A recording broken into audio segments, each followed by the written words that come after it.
नमस्कार, मैं हूं रेणु बाला। आप सभी का स्वागत करती हूं हमारे स्पेशल प्रोग्राम डेली स्टोरीज में। सफलता हमारा परिचय दुनिया को करवाती है और असफलता हमें दुनिया का परिचय करवाती है। तो क्यों ना अपना रास्ता खुद ही चुने और सफलता को हासिल करें। हम अपने इस कार्यक्रम में ऐसे ही कुछ लोगों की सफलता की कहानी दिखाते हैं जिनकी सफलता से उन्हें पहचान मिली। तो चलिए कार्यक्रम की शुरुआत करते हैं और आपको सीधे लिए चलते हैं हमारी संवाददाता सरिता तिवारी के पास और जानते हैं कि आज वो हमें किससे मिलवा रही हैं। नमस्कार, आप देख रहे हैं हमारा खास कार्यक्रम डेली स्टोरीज और मैं हूं आपके साथ सरिता तिवारी।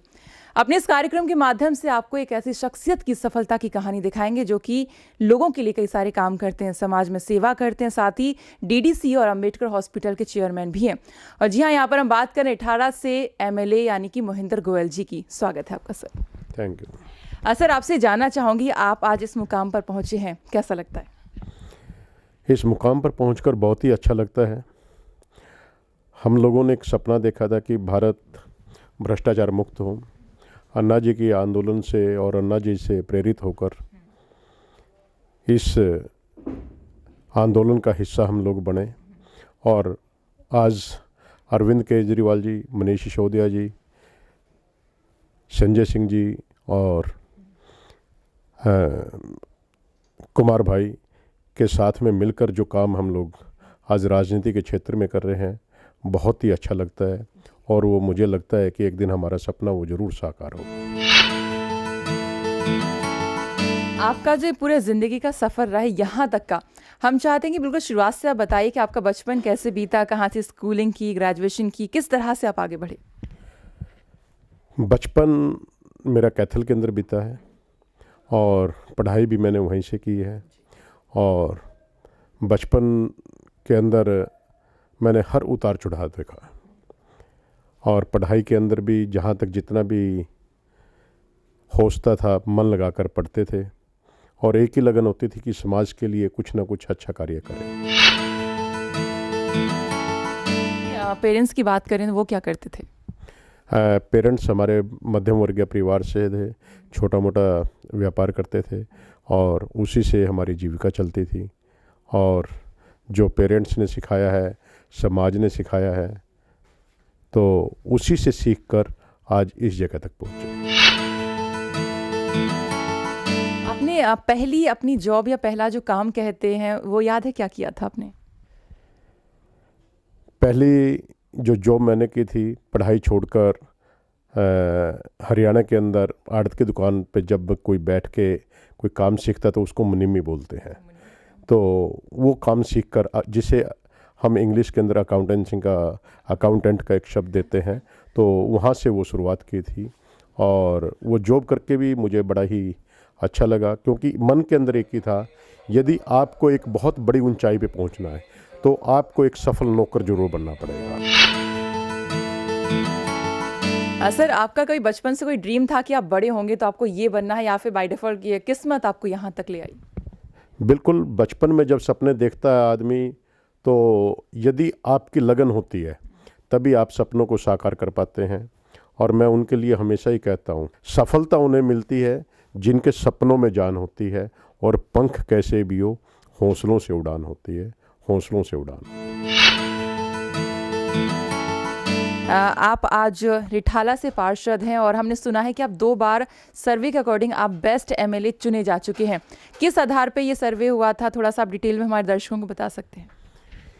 ये एक तो टीवी चैनल था जिसने सर्वे किया था और उसके अंदर लोगों के वोटिंग के द्वारा उसके अंदर चुना गया था। तो बेस्ट एमएलए दिल्ली के अंदर मुझे चुना गया था और ये जो भी मैं चुना गया हूँ, ये सारा का सारा श्रेय मैं हमारे मुख्यमंत्री अरविंद केजरीवाल जी को देना चाहूँगा क्योंकि उन्होंने जो हमें सिखाया है, आंदोलन के टाइम से हम उनके साथ ही हैं और जो उन्होंने काम करने की हम लोगों के अंदर में ललक जगाई है और ये कार्य मैं जो कर भी पाया हूँ तो हमारे वॉलंटियरों के दम के ऊपर कर पाया हूँ क्योंकि हमारे वॉलंटियर जितने भी हैं बड़े जागरूक हैं। वो गली गली जाकर एक देखते हैं कि कहाँ पर क्या काम की ज़रूरत है, तो उस काम को करने के लिए हम लोग हमेशा ही चेत रहते हैं। तो ये जो भी पुरस्कार मुझे मिला है ये मेरे वॉलंटियरों को समर्पित है और हमारे नेता अरविंद केजरीवाल जी को समर्पित है। जैसे अन्ना मूवमेंट की यहाँ पर हम बात कर रहे हैं, जब अन्ना मूवमेंट हो रहा था उस वक्त जब अरविंद केजरीवाल ने अपनी पार्टी बनाई तो उस वक्त कहीं ना कहीं अन्ना हजारे थोड़ा नाराज चल रहे थे, इस पर आप कुछ प्रतिक्रिया दें। देखिए, अन्ना जी हमारे बुजुर्ग हैं और आंदोलन के अंदर हमने उनसे बहुत कुछ सीखा है। वो हमसे नाराज भी होते तो हमसे प्यार भी करते हैं। जो व्यक्ति प्यार करेगा तो नाराज उसी पे होने का हक वो रखता है। हमने सुना है कि एक हॉस्पिटल है यहाँ पर, अम्बेडकर हॉस्पिटल, उसका भी आपने बनवाया है उसका, तो ये आइडिया आपको कहाँ से आया कि हॉस्पिटल बनना चाहिए? सॉरी, हॉस्पिटल वो पहले से बना हुआ था। इसके अंदर मेडिकल कॉलेज खुलवाया हम लोगों ने और 60 साल के अंदर दिल्ली के अंदर पहला मेडिकल कॉलेज है जिसको दिल्ली सरकार ने बनाकर और समर्पित किया है। आज उसके अंदर बच्चे मेडिकल की शिक्षा पा रहे हैं और उम्मीद करते हैं कि उसके अंदर से जितने भी डॉक्टर निकलेंगे वो देश की सेवा करेंगे, आपकी और हम सब की सेवा। अरविंद केजरीवाल की सरकार आई तो एक नारा था कि बिजली हाफ पानी माफ, ऐसा हुआ है असल में? बिल्कुल हुआ है। शायद आपके घर का भी बिजली का बिल कम आ रहा है। मैं दिल्ली में रहती नहीं हूँ। अच्छा तो इसलिए आपसे पूछ रही हूँ। दिल्ली में आपके जो भी कोई रिलेटिव रहते हो या कोई पेरेंट्स रहते हो तो ज़रूर उनसे पूछिएगा। अभी दिल्ली का सर्वे किया नहीं है। नहीं किया है तो कोई दिक्कत नहीं है। तो मैं आपको बताता हूँ, हर घर का आज बिजली का बिल भी कम आ रहा है और पानी का बिल तकरीबन सभी घरों का माफ़ हो चुका है। कुछ ही घर हैं जो ज़्यादा पानी यूज़ करेंगे तो उसका बिल देंगे। ऐसा हो रहा है तो बहुत अच्छी बात है, जो कहा वो किया है। हमारे जो नेता हैं, जो मुखिया हैं, वो एक ही बात में विश्वास रखते हैं कि जो भी आप जनता के साथ कमिटमेंट करो उसको पूरा करो और ये उन्होंने आते ही दिखाया। जैसे ही सरकार बनी तो आपके समक्ष है कि सबसे पहला उनका था कि दिल्ली के अंदर पानी का बिल 20,000 लीटर तक माफ़ और 400 यूनिट के ऊपर बिजली को सब्सिडी दी है। ये अरविंद केजरीवाल जी ने आपके समक्ष करके दिखाया। जैसा कि हम जानते हैं कि जब आम आदमी पार्टी बनी उसके बाद आपको ट्रेड सेल का अध्यक्ष बनाया गया, तो एक इतना भरोसा और एक इतना जिम्मेदारी से आप काम कर सकते हैं, कैसे आप पर आया उनका? देखिए, विश्वास तो आपकी ज़िंदगी के साथ ही होना चाहिए और अरविंद केजरीवाल जी वो पारखी हैं कि वो मिट्टी में से भी हीरे को निकाल लेते हैं। मैं हीरा तो नहीं हूँ लेकिन बनने की ज़रूर कोशिश करता हूँ और कोशिश करूँगा कि उनके हर उम्मीदों के ऊपर खरा हो। अभी एमसीडी के इलेक्शन भी नज़दीक है, तो ऐसे में आपकी पार्टी की क्या कुछ तैयारी चल रही है? देखिए, तैयारी कोई एक दिन से नहीं होती। जिस दिन से हम लोगों ने सरकार बनाई है जनता के बीच में है, जनता के कार्य कर रहे हैं और उम्मीद करते हैं कि दिल्ली के तीनों एमसीडी के अंदर आम आदमी पार्टी की सरकार आएगी और जनता के जितने भी कार्य आज बाकी हैं उन सभी को पूरा करवाएगी। क्योंकि आपने देखा होगा दिल्ली के अंदर अब की बार मलेरिया, चिकनगुनिया, डेंगू, इन सब को मिटा के दिल्ली को एक स्वच्छ दिल्ली की तरह बना के दिखाएंगे और वर्ल्ड क्लास दिल्ली बना के दिखाएंगे। अभी कहीं ना कहीं दिल्ली की जनता थोड़ी सी नाराज़ इसलिए भी है कि अब केजरीवाल दिल्ली पर थोड़ा ध्यान नहीं दे रहे हैं, पंजाब की तरफ जा रहे हैं। तो ऐसे में कुछ अरविंद केजरीवाल से आपने बात की है कि अगर लोगों की ऐसी प्रतिक्रिया आ रही है तो क्या करना है? नहीं, ऐसा नहीं है कि लोग कहीं पे नाराज़ है। देखिए, जो विरोधी हैं वो तो आज भी नाराज हैं, कल भी नाराज हैं। विपक्षी कह रहे हैं, कह सकते हैं ये विपक्षी कह रहे हैं और दिल्ली की जनता बड़ी खुश है क्योंकि अरविंद केजरीवाल का विज़न कोई खाली पंजाब का नहीं, उनका पूरे भारतवर्ष का है। और आपको दिखा दूंगा कि आने वाले समय के अंदर 2019 के अंदर अरविंद केजरीवाल देश के प्रधानमंत्री बनेंगे। ये आपके समक्ष होगा। आपकी बात करते हैं, आप एक यहाँ पे विधायक होते हैं, तो एक विधायक की मैं जानना चाहती हूँ लाइफ कैसी होती है आपका? मॉर्निंग से लेकर नाइट तक का जो एक शेड्यूल होता है, किस तरह से आप पूरा दिन बिताते हैं? देखिए, हम लोग संघर्षशील हैं और संघर्ष मेरे जीवन के अंदर शुरू से रहा है। मैं अपने समय में एक बार मैं बादशाह ही बन चुका हूँ और एक समय में 100 के नोट के पीछे मोहताज भी हो चुका हूँ, लेकिन कभी घबराहट नहीं मानी। और जब से आंदोलन में आया हूँ तो एक ही चीज़ सोच के आए हैं कि देश के लिए कुछ ना कुछ करना है और कुछ उम्मीदों पे खरा उतरे हैं और कुछ पे और खरा उतरेंगे और आगे जाकर पूरा का पूरा भारत को हम भ्रष्टाचार मुक्त बनाएंगे, ये आपके समक्ष दिखाएंगे। अगले जब चुनाव दिल्ली में आएंगे, बहुत समय है अभी, तो ऐसे में आम आदमी पार्टी की सरकार ने और क्या कुछ दिल्ली के लिए, विकास के लिए प्लानिंग की हुई है और क्या कुछ आप लोग करना चाहते हैं, वो थोड़ा सा हमारे दर्शकों को जरूर बताइए। दिल्ली के विकास के लिए आप देख रहे होंगे कि आज जितने भी हॉस्पिटल्स हैं हमारे, 300 करोड़ रुपए के करीब में हम लोगों ने फ्लाईओवर से बचाए, तो टोटल का टोटल पैसा वो हमने हॉस्पिटल्स के अंदर दे दिया। आज दिल्ली के हर हॉस्पिटल के अंदर दवाइयाँ फ्री मिल रही हैं, ये आपके समक्ष आपको मालूम भी होगा। और मैं तो आपसे यही उम्मीद करूंगा कि कम से कम दिल्ली के हर हॉस्पिटल में जाके एक बार आप चेक जरूर करें। ये ज़रूर काम करना पड़ेगा हर जगह पे जाके। और दिल्ली की सड़कें या फिर जितना विकास का जो काम होता है, एक दिल्ली की जनता को आप आश्वासन देते हैं कि ये पूरा हो जाएगा? बिल्कुल पूरा होगा। इरादे नेक होने चाहिए, उसमें दृढ़ता होनी चाहिए और नीयत साफ़ होनी चाहिए, तो हर कार्य पूरा हो जाता है। और आपके समक्ष है कि पहले आप दिल्ली की सड़कों पे चलती थी और आज चलती हैं। आप पहले ट्रैफिक का कितना बुरा हाल होता था और आज कितना, आज आपको बहुत अच्छा लग रहा होगा पहले की अपेक्षा। अब इतना बड़ा दिल्ली है, थोड़ी बहुत एक दो जगह ऐसी होती हैं कि ट्रैफिक ज़रूर होता है, तो उसका कुछ नहीं कह सकते। आप दिल्ली पुलिस को सिर्फ हमें दे दें एक बार, और 6 महीने में इसका रिजल्ट देख लें कि दिल्ली वर्ल्ड क्लास दिल्ली होगी, ये आपके समक्ष। जैसे कि अभी महिला आयोग के अध्यक्ष स्वाति जी ने भी यही कहा था कि दिल्ली पुलिस नहीं है हमारे पास, तो ऐसे में जो अपराध होते हैं वो नहीं रुक रहे हैं, कंट्रोल नहीं हो रहा। वो भी चाहती हैं कि इस पर एक कमेटी बने, प्रधानमंत्री और जो दिल्ली की सरकार है सब बैठ के इस पर और गृह मंत्री बातचीत करें। ये खाली हम ही नहीं चाह रहे, दिल्ली की जनता भी चाह रही है कि दिल्ली की पुलिस दिल्ली सरकार के अधीन हो। क्योंकि आज आप भी कभी देखते हैं कहीं पर कोई भी रेप हो जाता है, तो जो रेप विक्टिम होता है तो किसके पास जाता है? जहाँ पर कोई एमएलए होता है या सांसद होता है या जो भी जनता के प्रतिनिधि होते हैं, उन्हीं लोगों के पास जाते हैं। आज डिमांड जब भी करेंगे तो अरविंद केजरीवाल या दिल्ली के मुख्यमंत्री हैं तो उनके पास जाएंगे सभी लोग और उनसे डिमांड करते हैं। और क्या होता है, पुलिस कमिश्नर हाथ पे हाथ धर के बैठे रहते हैं, वो कहते हैं कि मेरे हाथ सेंटर से बंधे हुए। ये कहीं ना कहीं कहा जाता है, यही कहा, न्याय नहीं मिलता, न्याय कहीं नहीं मिल रहा है। और हम अब अपने आप को ऐसा भी महसूस नहीं करेंगे कि अरविंद केजरीवाल जी ने एक ही बात कही है कि जितने भी हमारे वॉलंटियर्स हैं कि आप रोड्स के ऊपर निकलें रात को, कहीं पे भी माँ बहन बेटी कहीं पे असुरक्षित महसूस करती है तो उसको भी सुरक्षा देने का काम करें।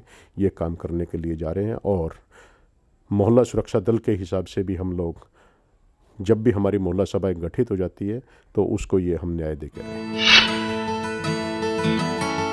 जो आपसे बात करके मुझे समझ में आया कि आपको समाज सेवा में रुचि है, लोगों की आप मदद करना चाहते हैं, जो बचपन से आपका एक ड्रीम रहा है कि लोगों की सेवा करनी है। आपके पेरेंट्स की अगर बात करें तो वो क्या करते थे, क्या वो भी समाज सेवा ही करते थे? नहीं, मैं बहुत मध्यम वर्गीय परिवार से हूँ। मध्यम वर्गीय से भी कहीं पे आप एक बार नीचे का लगा लें तब भी उसको कोई आप वो नहीं कह सकते। लेकिन हर चुनौती का सामना करना आपका फ़र्ज़ बनता है, क्योंकि हम बचपन में भी कहानियों में भी पढ़ते थे, जितना आप संघर्ष करोगे जीवन के अंदर तो उतना मीठा आपको फल मिलेगा। और उसके अंदर मुझे आज भी कुछ लाइनें याद हैं, कर्म करो तो फल मिलता है। आपके चैनल के माध्यम से यदि ये मेरी आवाज़ कुछ दर्शकों तक पहुंच सकी तो मैं उसको कहना चाहूँगा, कर्म करो तो फल मिलता है, आज नहीं तो कल मिलता है। जितना जितना अधिक गहरा हो कुआं उतना मीठा जल मिलता है। और जीवन के हर कठिन पल का जीवन से ही हल मिलता है, जीवन से ही हल मिलता है। एक मध्यम वर्ग से यहाँ तक पहुँचना, एक अगर आप तब सोचें तो बहुत ही नामुमकिन सा लगता होगा कि एक दिल्ली में आप किसी क्षेत्र के विधायक हैं, एक पूरे क्षेत्र को वहाँ का प्रतिनिधित्व आप यहाँ पर कर रहे हैं। आज देश का युवा कुछ भी अगर बनना चाहता है, समाज की सेवा करना चाहता है, उसके पास साधन नहीं है, तो क्या वो इसको मुमकिन करने का सोच भी सकता है? देखिए, आपके सपने साकार करने की आप ही के अंदर हिम्मत होनी चाहिए। यदि आप अपनी हिम्मत को तोड़ दोगे या बैठ जाओगे थक कर तो शायद आप अपने सपनों को कभी पूरा नहीं कर पाओगे। आप जितनी ईमानदारी के साथ चलोगे, आपकी जेब के अंदर यदि 10 रुपये भी नहीं है और आप ये सोचते हो कि मुझे 10 लाख रुपए का काम करना है, यदि आप ईमानदारी के ऊपर है तो आपका 10 लाख रुपए का इंतजाम 1 मिनट में हो जाएगा। ये मैं दावे के साथ कहता हूँ, क्योंकि ये मैंने करके देखा है। आज भी करता हूँ। मेरे पास कोई बहुत लंबी चौड़ी पूंजी नहीं है, लेकिन बड़े से बड़े व्यापारिक क्षेत्र के अंदर चला जाता हूँ तो आज वो सिर्फ और सिर्फ महेंद्र गोयल की इसी बात के ऊपर इज्जत करते हैं कि इसने ईमानदारी के साथ ज़िंदगी जी। पहले भी जैसे मैं मिली थी तो चुनाव से पहले आप बहुत ही सिंपल तरीके से रहते थे। आज आपसे मिली हूँ तो वही एक नज़ारा, कुछ बदलाव आपने नहीं किए जैसे कि सामान्य लोग रहते हैं। वरना देखा जाता है कि पॉलिटिक्स में आने के बाद लोग बहुत ही एक रईसों की तरह रहने लगते हैं। आप बहुत ही सामान्य तरीके से जीवन जीते हैं। जिंदगी को आपको सफल बनाना है तो आपको ये चमक धमक की ज़िंदगी से कुछ नहीं बनता है। आपको अपनी सादगी के साथ ही, हमारे महात्मा गांधी जी को देख लो ना आप, एक लंगोटी के अंदर उन्होंने अपना जीवन यापन किया और देश को आज़ाद करके रख दिया। आज उनकी तस्वीर नोट के ऊपर छपती है। ये गांधी जी की फ़ोटो के साथ अब की बार जो इस पे हमारे खादी बोर्ड से हमारे प्रधानमंत्री जी ने उतारा है, तो कहीं ना कहीं उनको इस बात की, शायद वो बहुत चमकदार सूट पहनकर अपनी फ़ोटो को उस पर छुपवा रहे हैं और एक लंगोटी वाले जिन्होंने अपनी एक पूरी ज़िंदगी गुजार दी और देश को आज़ाद कर दिया। प्रधानमंत्री ने नोटबंदी की, क्या जो भी उसके परिणाम आए, कितना आप सहमत हैं, असहमत हैं, क्या आपकी रिएक्शन है? देखिए, नोटबंदी की हमें बहुत अच्छा लगा। यही लगा कि शायद इस नोटबंदी से काला धन वापस आएगा, लेकिन जब जैसे जैसे 2 दिन 4 दिन बीते और वो स्टोरियाँ सामने आने लगी कि राजनेताओं के पास तो पहले से ही गड्डियाँ पहुंच गई। अरे 4,000 रुपये तो आप एटीएम के द्वारा दे रहे हैं, 2400 रुपये एटीएम के द्वारा दे रहे हैं और 50,000 से ऊपर आप करंट अकाउंट के अंदर नहीं दे रहे और सेविंग अकाउंट के अंदर आप 24,000 से ऊपर नहीं दे रहे। तो ये इतनी बड़ी बड़ी गड्डियाँ कहाँ से आ गई? ये आपके समक्ष आप ही लोगों के टीवी चैनलों ने दिखाया ये सामने। तो इसके अंदर जो भी भ्रष्टाचार हुआ है इसके हम निंदा करते हैं और नोटबंदी के ऊपर वो बिल्कुल फ्लॉप हुए हैं। आपने भी अब देख भी रहे होंगे, आज वो नोटबंदी की बात ना करके वो कैशलेस की बात करते हैं और ये पूरी की पूरी दुनिया को उन्होंने कैश से बिल्कुल लेस करके रख दिया है। ये आपके समक्ष है। कुछ ही लोगों के पास वो पैसा गया, चंद घरानों के लिए उन्होंने काम किया। और नोटबंदी का सबसे बड़ा आपको इफेक्ट बता दूँ, आपको आपकी जेब में 100 का नोट है, यदि आपकी जेब से वो मेरी जेब में आ जाएगा तो तब भी वो 100 का नोट रहेगा, उसकी वैल्यू 100 का नोट रहेगी। और मेरी जेब से आपके कैमरे वाले मैन के पास चला जाएगा तब भी 100 की वैल्यू रहेगी, ठीक है नहीं। लेकिन ये पेटीएम के द्वारा और एटीएम के द्वारा जो भी पैसा का बंटवारा हो रहा है, इसके अंदर से जो कमीशन कटती है वो किसकी घट रही है? वो नोट की वैल्यू घट रही है। पंजाब का मुख्यमंत्री का फेस कौन होगा, बता दीजिए। जो भी बनेगा देश का नागरिक बनेगा और अच्छे से अच्छा मुख्यमंत्री आपको देंगे, आपके समक्ष आ जाएगा जल्दी। नाम केजरीवाल जी ने कहा पंजाब से ही होगा। बिल्कुल पंजाब से चेहरा होगा और सही पूछो, क्योंकि मैंने अरविंद केजरीवाल जी को बहुत नज़दीक से देखा है और जितने अच्छे वो नेता हैं उतने अच्छे वो प्रशासक भी हैं और एक मुख्यमंत्री के हिसाब से, क्योंकि दिल्ली के अंदर हम देख रहे हैं जितनी कार्य क्षमता उनकी है काम करवाने की, मैं तो कहता हूं कि साथ के साथ यदि बन जाते हैं वो पंजाब के भी मुख्यमंत्री, कम से कम मुझे बहुत खुशी होगी। लेकिन कमिटमेंट उनकी है, वो उनका काम है, वो चाहे पंजाब के ही व्यक्ति को बनाए वो बने। फिर दिल्ली कौन संभालेगा? दिल्ली के अंदर दिल्ली के भी बहुत से लीडर हैं और अरविंद केजरीवाल जी आज खाली देश के ही नहीं अंतर्राष्ट्रीय स्तर के ऊपर उनको जाना जाता है, उनकी ईमानदारी के लिए जाना जाता है। वो आपके समझ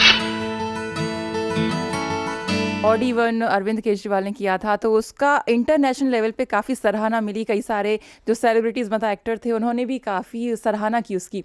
क्या ये दोबारा से कुछ आने की प्लानिंग है आप लोगों की? आपने बहुत अच्छी बात कही कि अरविंद केजरीवाल जी की एक इंटरनेशनल लेवल के ऊपर तारीफ़ की गई।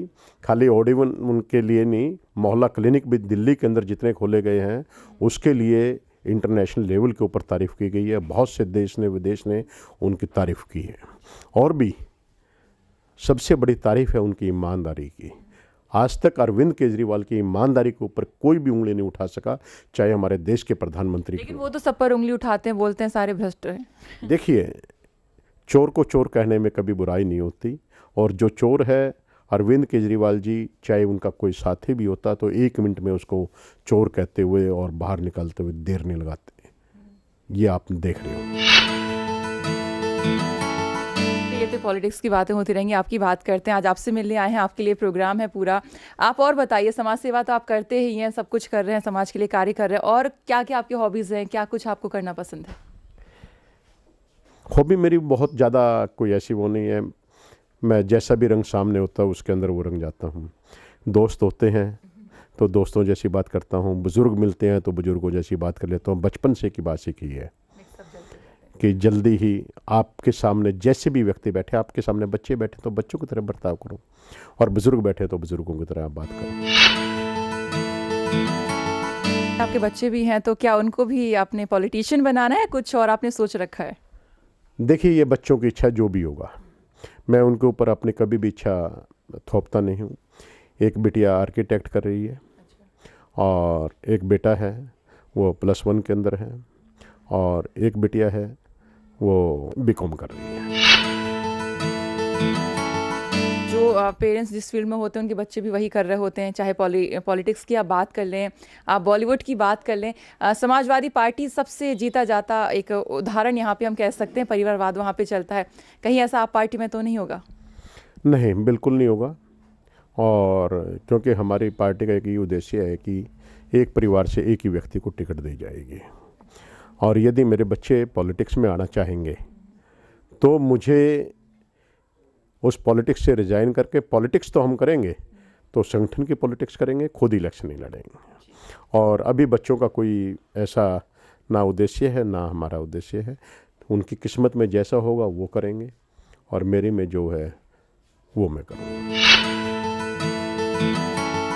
सवाल इसलिए यहाँ पे उठता है, जैसे स्वाति मालीवाल जी ने कहा था कि जो नियुक्तियाँ उनके यहाँ पे हुई थी, वो आरोप उन पे लगे थे कि जो कर्मचारी थे आम आदमी पार्टी के कार्यकर्ता थे। इस वजह से मैं कह रही हूँ कि कहीं से ये जो एक अपना परिवारवाद है वो तो नहीं शुरू हो जाएगा। देखिए, महिला आयोग के अंदर जितना भी गठन हुआ है वो कोई उनके परिवार का नहीं है। कोई ये नहीं कि आम आदमी पार्टी का ही वो वॉलंटियर रहा है। वो जो भी रहा है वो समाज की सेवा के साथ में जुड़ा हुआ व्यक्ति रहा है, और हमसे तो वैसे जुड़ जाती है क्योंकि पूरी की पूरी दुनिया आज हमें पसंद करती है, हमसे जुड़ी हुई है। आज किसी को भी कहेंगे, आपको भी कहेंगे कि आप इस पद की आपकी नियुक्ति कर रहे हैं तो आपके साथ भी लगा दें, क्योंकि आप हमें मान लो कहीं ना कहीं लाइक कर रही हो तो पार्टी के उद्देश्यों को लाइक कर रही है, तो ये आपके साथ भी जुड़ सकता है। हम चाहते हैं हमारे जाते जाते पूरा देश का युवा आज आपको देख रहा है, तो एक संदेश ऐसा दीजिए कि अगर जो युवा कुछ भी करना चाहता है, अगर उसके अंदर उत्साह नहीं है तो आपकी बातों से कुछ उत्साह आ जाए। मैं एक ही बात कहता हूँ कि जैसे मैंने पहले बोला था कि सपने हमेशा अच्छे देखने चाहिए और उनको साकार करने की हिम्मत होनी चाहिए, और आप एक उद्देश्य को लेकर चलोगे कि मुझे अच्छी राह पे चलना है, चाहे वो कठिन क्यों ना हो। क्योंकि हमारे बुज़ुर्गों से मैं सुनता था कि राह कितनी भी कठिन हो तो उसके ऊपर चलने में मज़ा आता है। यदि आप उससे मामूली सा ही फिसल गए तो शायद उस फिसलन पे आप इतना दूर तक चले जाओगे कि आपको अपना भी उठाने वाला नहीं मिलेगा। और देश की जनता जानती है कि आप रिठाला से विधायक तो हैं, साथ ही साथ जो हम जानते हैं कि आप एक एनजीओ से भी जुड़े हैं, तो कौन सी एनजीओ आप थोड़ा सा बता सकते हैं वहाँ पर? एनजीओ कई प्रकार की हैं हमारे, और मैं किसी के अंदर भी कोई बहुत बड़ा पद नहीं मैं रखा करता। एक साधारण सदस्य होने के नाते हम काम करते हैं, और बहुत से का तो सदस्य भी नहीं बनते लेकिन फिर भी काम करते हैं। यहाँ पे किलकारी है जो बच्चों को लेकर उनकी पढ़ाई लिखाई करवाती है, उनको ज़िंदगी के अंदर मोटिवेशन की मतलब बहुत सी बातें सिखाई जाती हैं, और आपके वो भी काफ़ी समक्ष आएगी। और कुछ गरीब लड़कियों की शादी है जहाँ पे लड़की जवान हो जाती है तो आर्थिक दशा से वो कमज़ोर है, तो उनके लिए दिल के अंदर एक ही होता है कि हम सब मिलकर एक ऐसी संस्था हम लोगों ने बनाई हुई है जिसके अंदर उन बेटियों की शादी की जाती है। और अभी तक उस परमात्मा की बड़ी कृपा रही है कि जितनी भी शादी हम लोगों ने करवाई हैं वो सभी की सभी अभी तक सफल रही है। उनका दाम्पत्य जीवन बहुत सुखमय है और प्रभु से प्रार्थना करता हूँ कि आप भी और हम सब उन बच्चों के ऊपर आशीर्वाद बना के रखें। बहुत बढ़िया, और इसी तरह से काम करते रहिए। गॉड की और देश की जनता की ब्लेसिंग्स आपको मिलती रहे। बहुत बहुत शुक्रिया हमसे बातचीत करने के लिए। Thank you very much. और आप के साथ आज ये इंटरव्यू करके मुझे वैसे भी अच्छा लगा कि आपकी इतनी स्पष्ट और इतनी अच्छी वाणी है, तो माँ सरस्वती आपके भी कंठ पे विराजमान रहे और सभी चैनल के दर्शक आपको इसी प्रकार से देखते रहे, चाहे आप इसी चैनल में काम करें या दूसरे चैनलों में। तो कहता हूँ कि आपको इंटरनेशनल लेवल तक जाना चाहिए। देश की सेवा करनी आपकी तरह। बहुत अच्छी बात है और हम सब मिलकर ही देश की सेवा करें। जय हिंद, जय भारत। शुक्रिया। तो ये थे हमारे साथ रिठाला से विधायक मोहिंद्र गोयल जी, जो कि समाज की सेवा करते हैं, एनजीओ से जुड़े और भी कई सारे काम करते हैं, जो आज जितने भी तमाम काम थे उन्होंने बताए। और साथ ही साथ हम चाहते हैं कि आप भी, यानी खासकर देश का युवा, देश के लिए काम करें। और कोई भी अगर आपका सपना है जरूर देखें और तब तक उसे पाने में लग जाए जब तक कि आपको मिल ना जाए। तो फिलहाल हमारे आज के इस कार्यक्रम में इतना ही। हम कल फिर हाजिर होंगे एक और नई सफलता की कहानी लेकर। नमस्कार। तो इसी के साथ ही आज के हमारे कार्यक्रम में बस इतना ही। कल हम फिर हाजिर होंगे एक और सफलता की नई कहानी के साथ। तब तक के लिए आप सोचते रहिए कि आपका लक्ष्य क्या है और उसको पाने में लग जाइए।